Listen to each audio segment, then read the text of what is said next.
विधानसभा चुनाव के लिए भारतीय जनता पार्टी बीजेपी ने अपने प्रत्याशियों की पहली सूची जारी कर दी है। बीजेपी की पहली सूची में सीएम शिवराज सिंह चौहान और अन्य वरिष्ठ मंत्रियों के नाम नहीं है। छत्तीसगढ़ के पूर्व सीएम रमन सिंह और अन्य वरिष्ठ बीजेपी नेताओं के नाम भी इस लिस्ट में नहीं है। बीजेपी ने 90 सदस्यीय छत्तीसगढ़ विधानसभा के लिए 21 और मध्य प्रदेश के लिए 39 उम्मीदवारों की घोषणा की है। मध्य प्रदेश में 230 सीटें हैं। दोनों ही राज्यों में इस साल के अंत में चुनाव होने हैं। ओबीसी नेता प्रीतम लोधी को पिछोर से टिकट, गोहद से लाल सिंह आर्य, भोपाल मध्य प्रदेश से ध्रुव नारायण सिंह, भोपाल उत्तर से आलोक शर्मा को टिकट मिला है। महेश्वर से राजकुमार मेव को टिकट मिला है।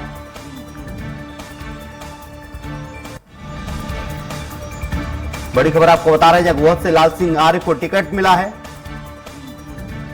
भोपाल मध्य से ध्रुव नारायण सिंह को टिकट मिला है।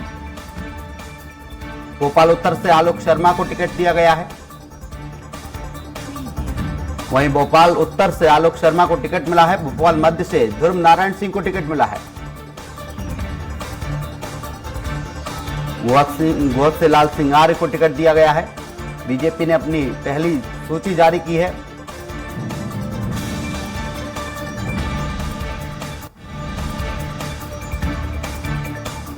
छत्तीसगढ़ के लिए बीजेपी उम्मीदवारों की पहली लिस्ट जारी की गई है। प्रेमनगर भूलन सिंह मरावी, भटगांव से लक्ष्मी सिंह रजवाड़े, प्रतापपुर से शकुंतला सिंह, कोट से रामानुगंज, खरसिया से महेश साहू, धर्मजयगढ़ से हरिश्चंद्र। आपको बता दें, छत्तीसगढ़ में बीजेपी ने अपनी पहली लिस्ट जारी की है। भटगांव से लक्ष्मी रजवाड़े, प्रतापपुर से शकुंतला सिंह, रामानुगंज से रामविचार नेताम, प्रबोध मिंज, खरसिया से महेश साहू, कोरबा से लखनलाल देवांगन, धर्मजयगढ़ से हरिश्चंद्र राठिया, मरवाई से प्रणब कुमारी, मरपच्ची, सरायपाली से सरला कोशरिया, खल्लारी से अलका चंद्रकर, अभनपुर से इंद्र कुमार साहू, राजन से रोहित साहू, स्याबा से श्रवण मरकाम, दौड़ी से लोहारा देवलाल, हलवा ठाकुर, पाटन से विजय बघेल, केरागढ़ से विक्रांत सिंह, खुज्जी से गीता घासी साहू, मोला से मानपुर संजीत शाह, कांकेर से आशाराम नेताम, बस्तर से मनी टिकट दिया गया है। बीजेपी ने अपनी पहली सूची जारी की गई है। दोनों राज्यों में इस साल के अंत में चुनाव होना है। बीजेपी ने पहली सूची जारी की है। विधानसभा चुनाव के लिए पहली सूची जारी की गई है। मध्य प्रदेश के लिए 39 उम्मीदवारों की घोषणा हुई है। छत्तीसगढ़ विधानसभा के लिए 21 उम्मीदवारों की घोषणा की गई है। दोनों राज्य में इस साल के अंत में चुनाव होने हैं। बीजेपी ने पहली सूची जारी की है। मध्य प्रदेश के लिए 39 उम्मीदवारों की घोषणा की गई है। छत्तीसगढ़ विधानसभा के लिए 21 उम्मीदवारों की घोषणा हुई है। इस खबर पर ज्यादा जानकारी के लिए सहयोगी संवाददाता हेमंत शर्मा हमारे साथ जुड़ चुके हैं। हेमंत, बीजेपी ने पहली सूची जारी की है, क्या कुछ जानकारी है?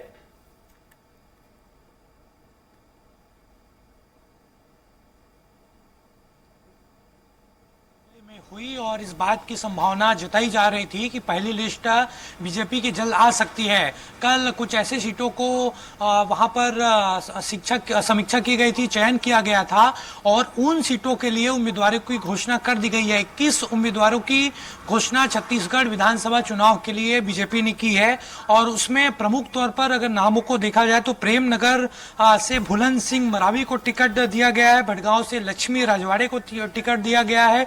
प्रतापपुर शकुंतला सिंह पोर्ते को यहां पर टिकट दिया गया है। सभी सरगुजा संभाग की सीटें हैं और रामानुजगंज से पूर्व राज्यसभा सांसद रामविचार नेताम को उम्मीदवार बनाया गया है और ये लगभग रामविचार नेताम का रामानुजगंज से नाम फाइनल था। इसके साथ साथ लुंड्रा की बात की जाए तो प्रमोद मिंज को टिकट दिया गया है। खरसिया जो हाई प्रोफाइल सीट है, खरसिया जहां से पूर्व वहां पर प्रदेश अध्यक्ष स्वर्गीय नंद कुमार पटेल चुनाव लड़ते आ रहे थे। उसके बाद उनके निधन के बाद उनके बेटे उमेश पटेल ने वहां से चुनाव लड़ा था। 2 बार के विधायक हैं और वहां से बीजेपी ने महेश साहू को टिकट दिया है। पिछली बार ओपी चौधरी पूर्व आईएएस ने वहां से चुनाव लड़ा था। इसके साथ साथ धर्मजयगढ़ की बात की जाए तो हरिश्चंद्र राठिया को टिकट दिया गया है। ये जो जितनी सीटें 21 में से अधिकतर ऐसी सीटें हैं 2018 के चुनाव में बीजेपी को हार मिली थी थी। और इसके साथ साथ एक और हाई प्रोफाइल सीट के लिए इस नाम की घोषणा हुई है बीजेपी की ओर से। पाटन, जो मुख्यमंत्री भूपेश बघेल का विधानसभा क्षेत्र है, वहां से उनके भतीजे विजय बघेल को, जो घोषणा पत्र समिति के संयोजक भी हैं, उनको उम्मीदवार बनाया गया है। और कई और नामों का अगर देखा जाए तो अभनपुर, धनेन्द्र साहू लगातार वहां से विधायक हैं कांग्रेस की ओर से। बीजेपी ने इस बार इंद्र कुमार साहू, नया चेहरा, को टिकट दिया है और मांग भी लगातार अभनपुर से हो रही थी कि बीजेपी पुराने चेहरों को तरजीह न देकर नए चेहरे को तरजीह दे, और इंद्र कुमार साहू लगातार वहां पर सक्रिय थे। इसके साथ साथ राजिम से रोहित साहू को टिकट दिया गया है। सरपंच से लेकर महामंत्री तक का सफर उन्होंने तय किया और आखिरकार उन्होंने वहां से टिकट उनको मिला है। इसके साथ साथ खैरागढ़ की बात की जाए, खैरागढ़ में देवव्रत सिंह, स्वर्गीय देवव्रत सिंह वहां से विधायक थे, लेकिन उनके निधन के बाद वो सीट खाली हुई। उपचुनाव हुआ, उपचुनाव में कांग्रेस ने जीत दर्ज की थी और उस समय उम्मीदवार बीजेपी ने वहां पर बनाया था कुमल जंघेल को, और उसके बाद अब नया वहां पर प्रत्याशी खड़ा किया गया है विक्रांत सिंह, जो पूर्व मुख्यमंत्री डॉक्टर रमन सिंह के भांजे हैं। उनको टिकट दिया गया राजिम से, माफ करिएगा खैरागढ़ से। इसके साथ साथ बस्तर की भी 2 सीटों के लिए नाम का ऐलान किया गया है, कांकेर से आसाराम नेताम और बस्तर से मनीराम कश्यप। तो 21 उम्मीदवारों की लिस्ट जारी कर दी गई है केंद्रीय चुनाव समिति ने। कल ही बैठक हुई थी, सभी छत्तीसगढ़ के बड़े नेता उसमें मौजूद थे, प्रभारी मौजूद थे, सह प्रभारी मौजूद थे, और कल ही इस बात के संकेत मिल गए थे कि जल्द पहली लिस्ट बीजेपी जारी कर सकती है। जी हेमंत, हमारे साथ भोपाल से अतुल शर्मा लाइव जुड़े हुए। अतुल, मध्य प्रदेश में बीजेपी ने पहली लिस्ट जारी की है, क्या कुछ जानकारी है? देखिए, बिल्कुल जिस तरीके से लगातार स्वराज एक्सप्रेस लगातार ये बात रख रहा था कि बीजेपी अपनी तमाम जो तैयारी है काफी गोपनीय तरीके से कर रही है। हालांकि कई जो जानकार हैं उनका ये कहना था कि पहली लिस्ट आने में अभी देर है, लेकिन लगातार स्वराज एक्सप्रेस इस बात पे बात कर रहा था कि जो पहली लिस्ट है बीजेपी जल्द से जल्द घोषित करेगी और उम्मीदवार जिनके ऊपर किसी भी प्रकार का कोई विरोध नहीं है, किसी भी प्रकार का एक सिंगल नाम जो है निकल के आया है, उसको मोहर लगा दी जाएगी। और यही हुआ, लगभग 39 नामों की लिस्ट जो है आज बीजेपी ने जारी कर दी है। देखिए, इसमें अगर हम देखें तो भोपाल के जो 7 विधानसभा है उसमें से 2 विधानसभा यानी कि मध्य और उत्तर से अपना उम्मीदवार घोषित कर दिया गया है। मध्य से अगर हम देखें तो ध्रुव नारायण सिंह का नाम है, काफी एक बार पहले भी ये विधायक रह चुके हैं और बीजेपी के संग काफी करीबी माने जाते हैं। अगर हम नाम लें तो आलोक शर्मा का नाम है। आलोक शर्मा भोपाल, राजधानी भोपाल से महापौर रह चुके हैं और चुनाव लड़ने का काफी उनके पास पहले भी चुनाव लड़ने के बाद जीत चुके हैं। हालांकि देखिए, उत्तर सीट जिस तरीके से हम देखते हैं परंपरागत सीट कहीं ना कहीं कांग्रेस की मानी जाती है और लंबे समय से कांग्रेस का वर्चस्व इस सीट के ऊपर है। आरिफ अकील लंबे समय से इस सीट से जीतते हुए आ रहे हैं, लेकिन आरिफ अकील को टक्कर देने के लिए या जो भी कांग्रेस के उम्मीदवार होंगे उनको टक्कर देने के लिए बीजेपी ने अपना तुरुप का इक्का चल दिया है। वो तुरुप का इक्का आलोक शर्मा के नाम पे होगा, क्योंकि देखिए आलोक शर्मा लंबे समय से उत्तर विधानसभा की सियासत कर रहे हैं और पैदाइश जो है उनकी उत्तर विधानसभा से, और लगभग तमाम जो क्षेत्र है उस क्षेत्र में काफी लंबी पकड़ वो रखते भी हैं। इसके अलावा अगर हम देखें तो संबलगढ़ से सरला विजेंद्र रावत को नाम पे मोहर लगा दी गई है। इसका सुमावली की बात करें तो अंदल सिंह कसाना, देखिए ये भी काफी चर्चित नाम रहा है अंदल सिंह कसाना का, और कहीं ना कहीं ज्योतिराज सिंधिया के काफी करीबी ये माने जाते हैं और इनको अभी सीधे तौर पे सुमावली से इनको टिकट दे दिया गया है। इसके अलावा अगर हम बात करें तो देखिए जिस तरीके से लगातार ये कह रहे थे हम कि पिछोर से प्रीतम लोधी भी ये कहीं ना कहीं कांग्रेस के छोड़ बीजेपी में आए थे, बीजेपी के लीडर माने जाते हैं, और प्रीतम लोधी को जिस तरीके से टिकट दिया गया है तो कहीं ना कहीं साफ तौर पर ये समझाने की कोशिश की जमीनी पकड़ कहीं ना कहीं प्रीतम लोधी पिछोर में रखते हैं और सीधे तौर पे जनता के बीच में कई समय से राजनीति कर रहे हैं। तो कहीं ना कहीं बीजेपी ने जिस जो सिंगल नाम निकल के आए थे उसके ऊपर मोहर लगाते हुए दिखाई दे रही है। इसके अलावा पथरिया से हम बात करें तो लखन पटेल की को मिला गया। छतरपुर से अगर हम बात करें तो ललिता यादव को यहाँ पे दिया गया। चित्रकूट से सुरेंद्र सिंह गरवार जो है कहीं ना कहीं सीधे तौर पर बीजेपी के संघ के काफी करीबी रहे हैं और संघ में काफी अच्छी पकड़ भी मानी जाती रही है। और ऐसे में बीजेपी के तमाम जो नेता हैं उनमें जो एक निर्विरोध जो एक नाम हम कह सकते थे वो सामने निकल के उनके उसमें आया। हालांकि बारगी से बात करें तो नीरज ठाकुर है। जबलपुर पूर्व से अगर हम बात करें तो अंचल सोनकर का नाम सामने निकल के आया। ऐसे देखिए 39 सीट जो कहीं ना कहीं बीजेपी ने आगे चल दी है और नाम जो है सीधे तौर पे घोषित कर दिया गया है। हालांकि देखिए इसमें अगर हम देखें तो एसटी एससी और राजा तमाम अनुसूचित जाति की भी कहीं ना कहीं सीटों की भी घोषणा कर दी गई। बिहार की बात करें तो एसटी ये सुरक्षित सीट थी, उसके लिए राजकुमार कराए का नाम लिखा गया है। बालाघाट की अगर हम बात करें ये भी एसटी के लिए थी, जिसमें भी कमल मस्कोले का नाम सामने निकाल के रखा गया है। यानी कह सकते हैं कि बीजेपी की तरफ से देखिए कल जिस तरीके से बीडी शर्मा या मुख्यमंत्री शिवराज सिंह चौहान का जिस तरीके से मंथन हो रहे थे लगातार, तो सीधे तौर पे ये बात सामने निकल के आ रही थी कि आने वाले समय में यानी कि कांग्रेस से पहले बीजेपी अपने नाम घोषित कर देगी। ये तमाम देखिए ये वो नाम है जिनको पहले ही लगभग 2 महीने पहले ही बीजेपी ने कहीं ना कहीं इशारा कर दिया था और इस बात को कह दिया गया था कि आपको जमीनी स्तर पर उतरना होगा और पहले से ही कहीं ना कहीं इनको एक हरी झंडी एक अनौपचारिक रूप में दे चुकी थी। इसमें खासतौर पर अगर हम देखिए आलोक शर्मा का अगर हम नाम देखते हैं और उत्तर विधानसभा को अगर हम देखते हैं तो कहीं ना कहीं आलोक शर्मा मुख्यमंत्री शिवराज सिंह चौहान के काफी करीबी माने जाते रहे हैं और लंबे समय से शिवराज सिंह चौहान के साथ कहीं ना कहीं सीधा उनका पारिवारिक संबंध रहा है। तो इस सोच से हम देख के बर्दाश्त कह सकते हैं कि लगभग उत्तर विधानसभा को लेकर जिस तरीके से बीजेपी ने अपना एक कोशिश करी है वापिस हासिल करने की, बीजेपी की वापिस जीत हासिल करने की, तो कहीं ना कहीं बीजेपी एक अपने सीधे तौर पर एक तृप्त एकता इसको हम कह सकते चलती हुई नजर आई। इसके अलावा देखिए अगर हम देखें तो भी कई ऐसे नाम है, झाबुआ से अगर हम बात करें तो भानु भूरिया का कहीं ना कहीं नाम से निकल के आया है। भानु भूरिया कहीं ना कहीं आदिवासी क्षेत्र में आदिवासी वर्ग के अंदर काफी अपना हस्तक्षेप रखते हैं और सीधे तौर पे आदिवासी युवाओं के अंदर इनकी काफी पकड़ है और सीधे तौर पे ये कह सकते हैं कि झाबुआ वो बेल्ट है कहीं ना कहीं वहां पे जहाँ पे आदिवासी बहुल क्षेत्रों जीत और हार जो तय करते हैं वो आदिवासी वर्ग के लोग ही करते हैं। इसमें भानु भूरिया लंबे समय से कहीं ना कहीं बीजेपी का नेतृत्व कर रहे हैं और युवाओं के बीच में जिस तरीके से उनका हस्तक्षेप रहा है या जो पकड़ मजबूत रही है, क्योंकि वोटर्स भी कहीं ना कहीं झाबुआ में युवा वोटर्स अगर हम देखें तो काफी बड़े पैमाने पे कहीं ना कहीं जीत और हार जो तय होता है झाबुआ में वो युवा वोटर्स के माध्यम से ही होता है। तो सीधे तौर पर हम देख सकते हैं कि भानु भूरिया का नाम जो किया तो सीधे तौर पे बीजेपी ने ये कोशिश करी है कि युवा वोटर पे खासा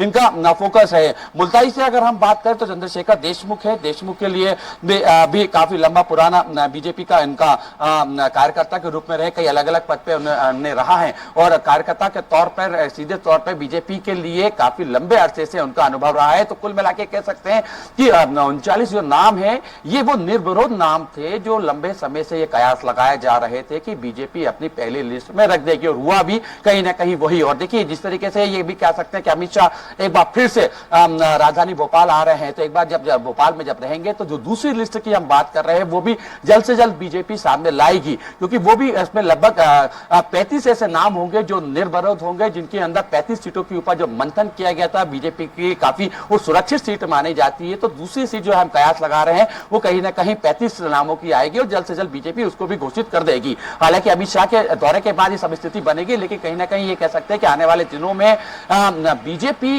ने लिस्ट के मामले में बाजी मार ली है और कहीं ना कहीं कांग्रेस इससे पीछे हटती हुई दिखाई दे रही है। जी अतुल, इसमें ऐसे भी नाम देखने को मिले हैं जो हाल ही में कांग्रेस छोड़कर बीजेपी में शामिल हुए हैं।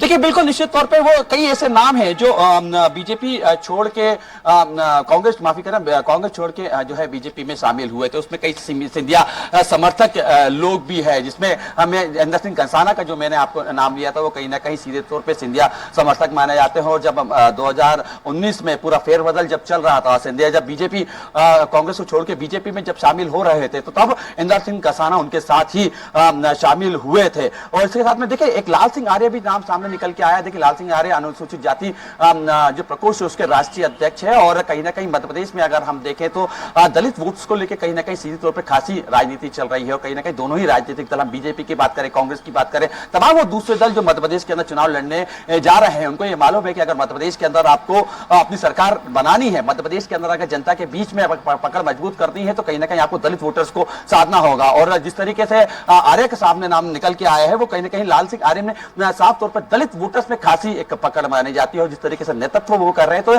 सीधे से तौर पे कोशिश यही बीजेपी की तरफ से की जा रही है कि दलित वोटर्स में लाल सिंह आर्य के माध्यम से सेंध लगाई जाए। क्योंकि देखिए अगर हम 2018 का चुनाव देखते हैं, 2018 के चुनाव में कहीं ना कहीं अनुसूचित जाति जो वोटर्स था वो कहीं ना कहीं शिफ्ट हुआ था, कांग्रेस की तरफ जब शिफ्ट हुआ था काफी जो है सीटें गंवानी पड़ी थी। इस बार बीजेपी यही कोशिश कर रही है कि दलित वोटर्स की बात करें, देखिए इसमें कई ऐसे नाम है, दलित वोटर्स की हम बात करें, आदिवासी प्रत्याशी की हम बात करें, वो उन प्रत्याशियों को को सामने पहले ला चुके हैं, बीजेपी अपने पहली लिस्ट में ला चुकी, जो कहीं ना कहीं जीत हार उस वर्ग के लोग तय करेंगे। और अनुसूचित जाति, जनजाति यानी कि आदिवासी वर्ग, दलित वर्ग, ये कहीं ना कहीं वो वर्ग हैं जो मध्य प्रदेश के अंदर सीधे तौर पर ये तय करते हैं कि सरकार किसके बनने जा रही है। तो सीधे तौर पर देखिए, अगर हम देखें तो अनुसूचित जाति के लिए जब लाल सिंह आर्य का नाम सामने निकल के आया तो कहीं ना कहीं हमने इसमें देखा था समरसता यात्रा जब मध्य प्रदेश के अंदर बीजेपी अभी निकाल रही थी तो कहीं ना कहीं इसका नेतृत्व लाल सिंह आर्य कर रहे थे। तो लाल सिंह आर्य के माध्यम से यही कोशिश की जाए कि बड़े वोट बैंक को साधने की कोशिश की जा रही है। इसी के साथ देखिए, अगर हम बात करें तो पथरिया भी कहीं ना कहीं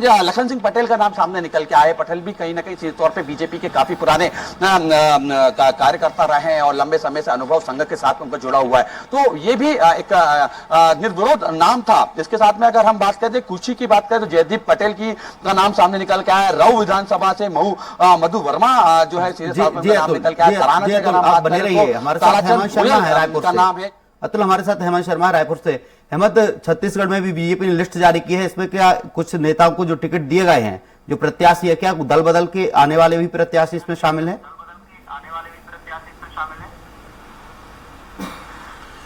देखिए, जो 21 उम्मीदवारों की सूची जारी की गई है उसमें अधिकतर नए चेहरों को मौका दिया गया है।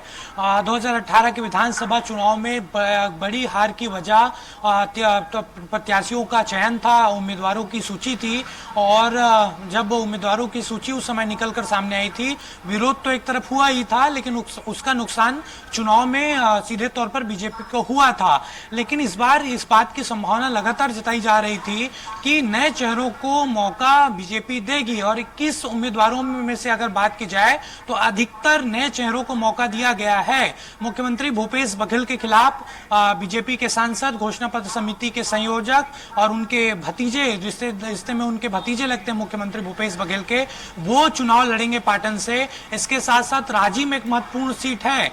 राजिम में बीजेपी ने 2013 में जीत दर्ज की थी, 2018 के विधानसभा चुनाव में हार मिली थी, और इस बार नए चेहरों को वहां पर मौका मिला है। रोहित साहू को, जो जमीनी नेता के तौर पर माने जाते हैं, सरपंच से लेकर उन्होंने सफर तय किया था। इसके साथ साथ खैरागढ़ एक महत्वपूर्ण सीट है।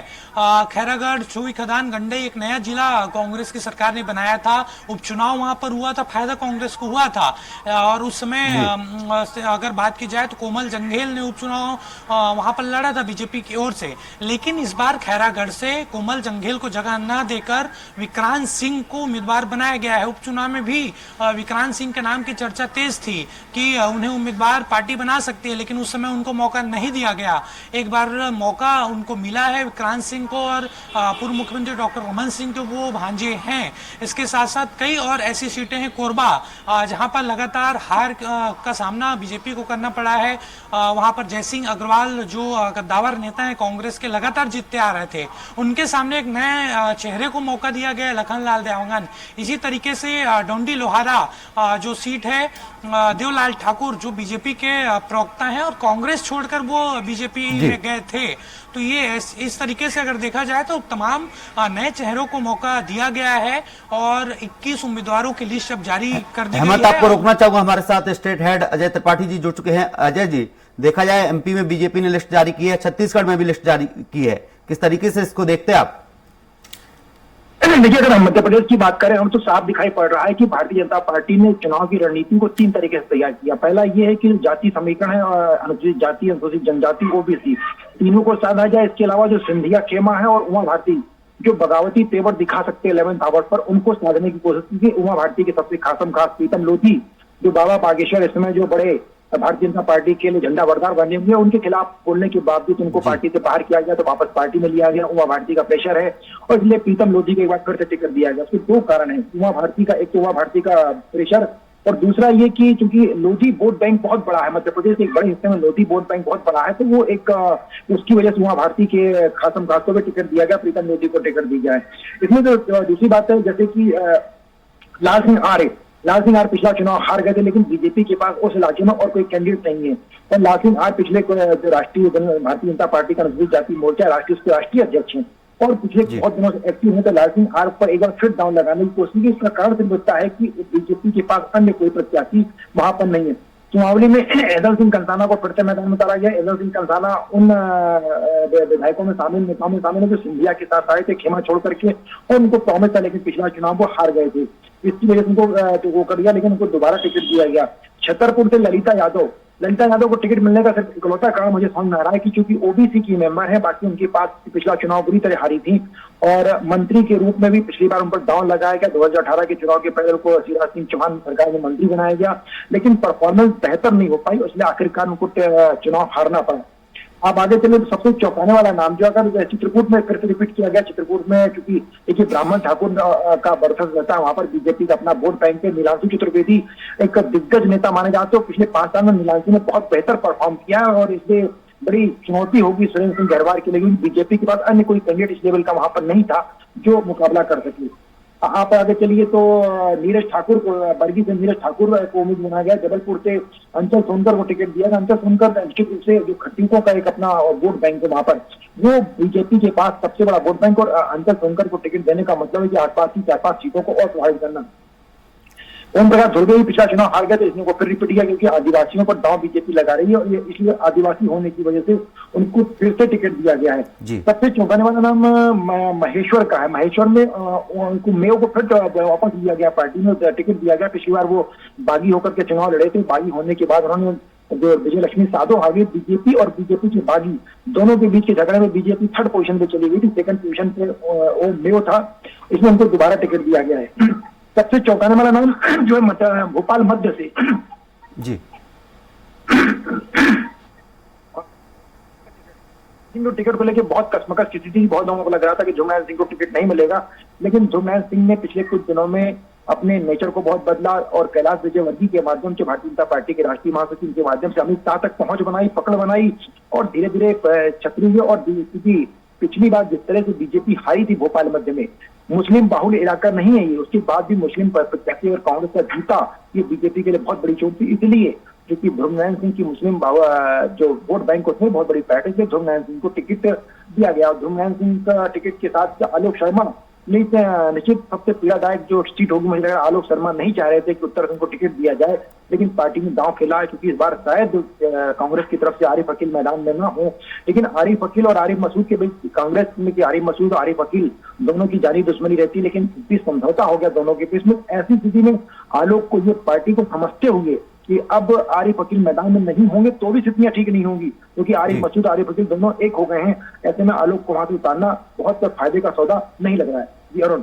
अजय जी, देखा जाए तो प्रदेश में जो एमपी में जो लिस्ट जारी की गई है बीजेपी की, क्या जातिगत आधार पर ये लिस्ट जारी की गई है, जहाँ जो जाति बाहुल्य क्षेत्र है उसी आधार पर लिस्ट जारी की गई है? इस तरीके से देखा जा सकता है? नहीं है, ऐसा नहीं होता। जो सीट एसटी के लिए रिजर्व है वहाँ एससी का आदमी के टिकट मिलेगा, जहाँ एसटी के लिए रिजर्व है वहाँ एसटी को टिकट मिलेगा, बाकी कहीं ऐसा प्रयोग नहीं किया गया है।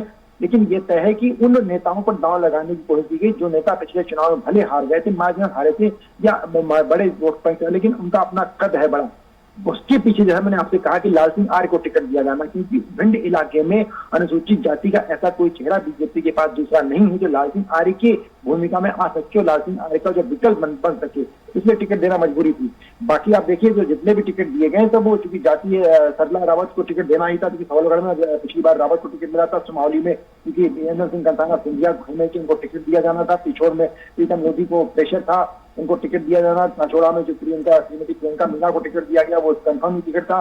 बंडा में जरूर बीरेंद्र सिंह लंबरदार को इस बार टिकट दिया, बंडा में जो हरनाम सिंह राठौर फैमिली हुआ करती थी, टिकट को अलग करना, उसके बाद उनको टिकट दिया जाना एक बड़ी भूमिका हो गई। हाँ, छतरपुर में जरूर जो ललिता यादव को टिकट दिया गया उस बड़ी चौंकाने वाला, इसलिए कि ललिता यादव का परफॉर्मेंस बहुत अच्छा नहीं था, इस बीच भी नहीं था, लेकिन क्योंकि वो लगातार संपर्क में रहती थी, बीजेपी आपस में कार्यक्रम में शामिल हो रही थी, इसलिए उनको टिकट दिया गया है। जैसा मैंने आपसे कहा कि पुष्पराजगढ़ में हीरा सिंह श्याम को टिकट इसलिए दिया गया है कि अनुसूचित जनजाति का जो वोट बैंक है, हीरा सिंह श्याम बड़े उभरते हुए नेता है, और हीरा सिंह श्याम ने पिछले पार्टी के तमाम कार्यक्रमों में बड़ी बढ़-चढ़ के हिस्सा लिया, और उनकी टिकट का सबसे बड़ा कारण यही मुझे दिखाई पड़ रहा है।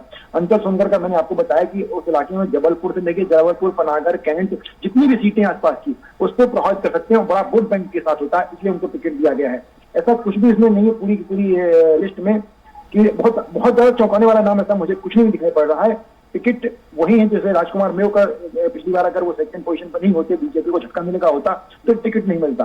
तो निश्चित रूप से जैसा मैंने आपसे कहा कि सिंधिया खेमा और उमा भारती दोनों को साधने की कोशिश की गई और उसके साथ ही अनुसूचित जाति और अनुसूचित जनजाति के उन नेताओं को तवज्जो देने की थी जो अपनी सीट को सुरक्षित करते हुए भारतीय जनता पार्टी के प्रचार प्रसार के लिए अन्य सीटों के लिए समय निकाल सकें। जी, ग्वालियर चंबल में देखा जाए तो क्या सिंधिया समर्थकों को साधने की कोशिश की गई, जिस तरीके से सुमावली से एदल सिंह कंसाना को टिकट दिया गया है, सुमावली से गजराज सिंह सिकरवार और कई नेता जो बीजेपी की तरफ से चुनाव लड़ते हैं।